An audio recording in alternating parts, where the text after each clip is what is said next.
they add the hose and then they start splashing you, and it's just not something I could keep up with. If the over-unders are hard, just wait until you fucking trying to defuse a mine underwater, right, in the dark. All right, folks, man, we had a great conversation with an EOD Trite. Let me tell y'all something, folks. That was gold right there, man. Young man coming out of high school wasn't ready mentally. Thought he was ready physically. I question about how ready he was physically also. Hey, man, as always, smash the subscribe button, hit the like button, share that bad boy with your friends, and I need everybody to go in the comments and ask me a question. I don't know what's going on with the YouTube algorithm, but it hates us right now, so we got to fight back and find a way to win, baby. All right, you know what we doing on here. Watch, that dude's going to be successful. And you know what time it is. We building champions for life. So real quick, you came straight out of high school. You know, what was your conditioning like before you went to EOD, correct? Yeah. Okay, what was your conditioning coming out of high school? So in high school, I ran cross country for most of it. So I was fit to run for sure, but my upper body was lacking a little bit. So when I decided that, hey, I want to join the Navy Spec War program, I started looking into how to work out and what the PSTs were. So I started doing all of that just to prepare. And then I think I started doing that in October of 2022. And then I went over to my recruiter's office in March of 2023 to talk to him about what the process for that would be and like taking PSTs and all of that. Okay. And then, so what were your numbers running and swimming wise? So for the PST running, I got I believe it was a 9:22, and then my swim was an 8:51. Okay, so you ran a 9:22 and you were a cross country dude? Yeah.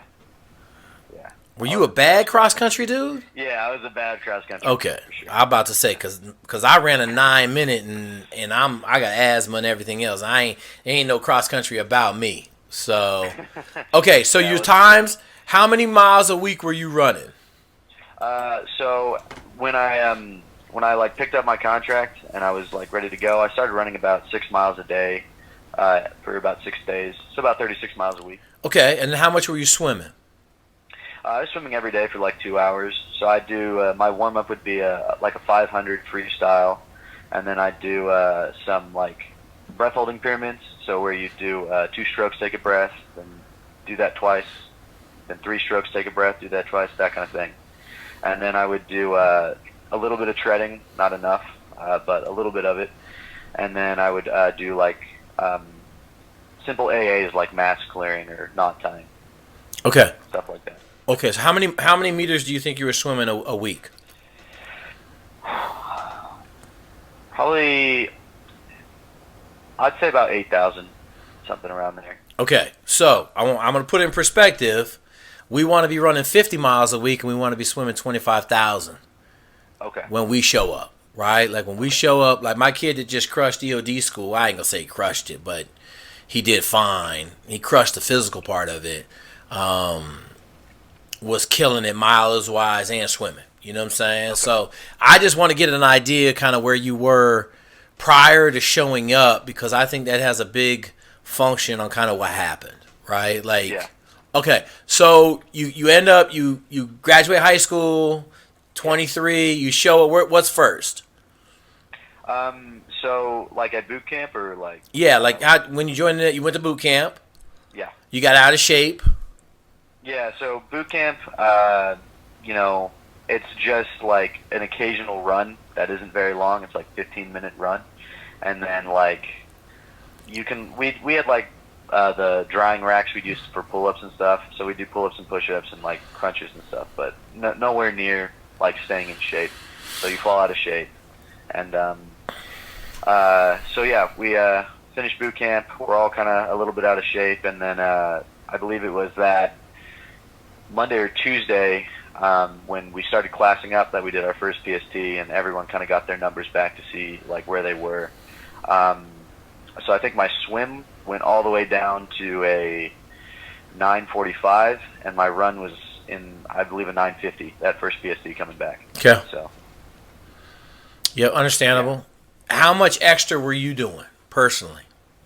Me personally, so during prep week here, it's usually just like a workout from like 7:30 to like 11:30, and then you eat chow. We got to go home, and so then I'd either go run and do weights or swim when the pool's open over here. So I would go out and work out a little bit more on after those days in prep. How many days is prep? Prep was 4 weeks, and it was 5 days a week. Okay, so you could have gotten pretty good shape, correct? Oh yeah. Did you get yourself back into shape?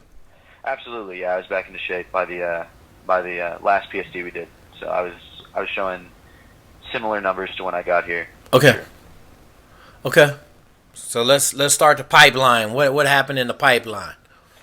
So really, what happened is some of the AAs were aquatic adaptability stuff was like pretty hard, especially over-unders for me. Yep. Because doing those over-unders, it was just something new. I had never done that before. No one had told me about it, so it was just something that was like, surprise, here's this. So first day was like pretty bad for me. I was not getting it. I was popping, and they slowly got better. Like I said, we had Christmas break right in the kind of like the last part of prep. We had just like that chunk of Christmas break, so I was able to go home and get really good at them. So when we came back, and I could just do them easily, okay, without a problem. And so over-unders basically you got to swim the width of the pool, and then they blow the whistle and you got to go back, but you don't get to breathe in the middle, right? So it's basically a 25-meter underwater, correct? Yeah, maybe about 20. I'd say about 20 meters underwater. Okay, 20 meters underwater. Okay. Width, yeah. So so it's just and then you're treading on the other side. It's just to like that's the big deal, is like trying to stay calm when you're treading on the other sides, for sure. But yeah, they'll add stuff. So you'll do it with a flooded mask or with a snorkel, and that can make it more difficult depending on who you are. I like the snorkel ones a lot. I just thought they were easier to just because you can kind of just float instead of tread. You can kind of float at the top more. So I thought they were easier. But yeah, so they'll add stuff to it that makes it a lot harder. And our purge day, so the day where they just like go like as hard as they can with the land stuff and the water stuff, I was just not able to really keep my heart rate down and calm down enough in the pool, because they add the hose and then they start splashing you, and it's just not something I could keep up with. And you said that you thought one of the drawbacks you had was being 18, fresh out of high school, not a lot of life experience, right? Do you think all of that played a part into you just not being able to control the stress of the environment? I think so, partially, for sure. There might be a little bit of that playing into it. Like me personally, I dropped because I knew that I'm looking in the future, right? So I'm seeing this and how this is going down now, and then I'm seeing the rest of the pipeline. And I was talking to my mentor there, and he was telling me that it's better to just kind of like drop now and then come back later when you have more experience than to have them like kick you out, essentially. Yeah. Because you can't handle it.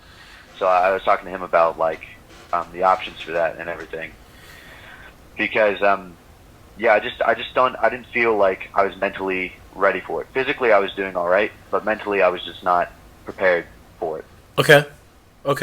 So walk me through what happened when you quit. Did you just have a conversation with your mentor in DOR, or was there an event like the over-unders? You were in the pool, you just raised your hand and got out of the pool? Yeah, so we were about we were about to go to chow.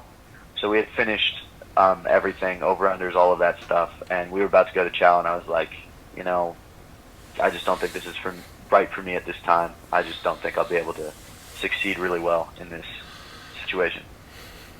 So you just DOR'd? Yeah, I DOR'd. Okay. And how was emotionally, how was it after you DOR'd? Was it a relief, or was it just kind of like, damn? It was a relief for me, because I was like, you know what, this is just something that I think will be good for me. So for me, I was relieved. I was happy to be like, you know what, I'm fine with admitting that I wasn't like ready. Like, I'm not going to be like, this and that happened. Like, at the end of the day, I just wasn't there, and I'm completely fine with that. With my decision to DOR, for sure. Gotcha. All right, so where are you at now? Like this all happened. Shit, this all happened maybe 2 weeks ago. Yeah, this happened pretty recently. It was like about a week and a half. Okay, So, I just want to commend you, man. Like you're doing pretty good emotionally, right? Like yeah. I got a couple dudes from Buds. One dude's been out of Buds for 18 months. He still can't talk about it, right? So, I just tell you this. I would encourage you, if you don't have the PDF, get the PDF, right? Because the PDF, I tell everybody, man, like so many people want to hit me on volume. I got too much volume, right? I don't know any other way to be successful. I don't. Like if you want to go out there and be successful, you got to be able to eat the volume. And if you can't eat the volume, like I don't have an answer for going out there, 35 miles a week, 15 meters, 15,000 meters a week. I don't have an answer for that, right? Like I just don't. So you're doing pretty good, man. Yeah. I just want I implore you and everybody, like these videos have been fucking crushing it because a lot of people think they're ready and they go and then they get their fucking heads blown off and they're like and it's kind of like, man, shit, like there's ways you can prepare for it, like quote unquote, but at the end of the day, you're never going to be, in my opinion, fully ready for what they're going to throw at you because there's a lot of stuff that, like, if they see that you were ready for this, they'll just pile it on more and more. So yep. For us, it's like no matter how ready you get for something, they'll find a way to make it bad for you, and that's like, that's the crux of it. So okay, good. You want to tell you want to give any words of wisdom or anything? I mean, I think that was a good kind of look at what happened with you. You just felt like you weren't ready, and I mean, I commend you. You're still 18, so grind this shit out. Go to the fleet, get your stuff done, put a package in, and come back on fucking fire. 100%. And for me, I'm going with a couple guys too. We all got a new job in the same field, and we all want to come back. So we're all gonna train together to get ready to come back, and so we'll all try to put our package in and get that because I think being around like-minded people when you want to get back into a program is gonna be awesome because it's like then you can push each other. Okay, so let me tell you this. I'm gonna give you a little bit of advice. Train in solitude by yourself. All right. The reason I say that is because those dudes ain't gonna be there when you need them.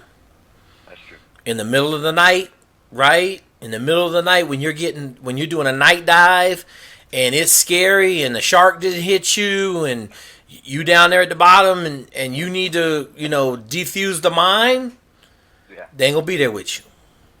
That's true. I tell everybody, suffer in solitude by yourself.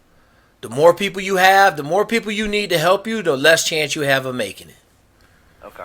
All right. I will take that. I didn't even think about that, so I will take that information. For sure. Cause think about this, man. Who was with you on them over unders?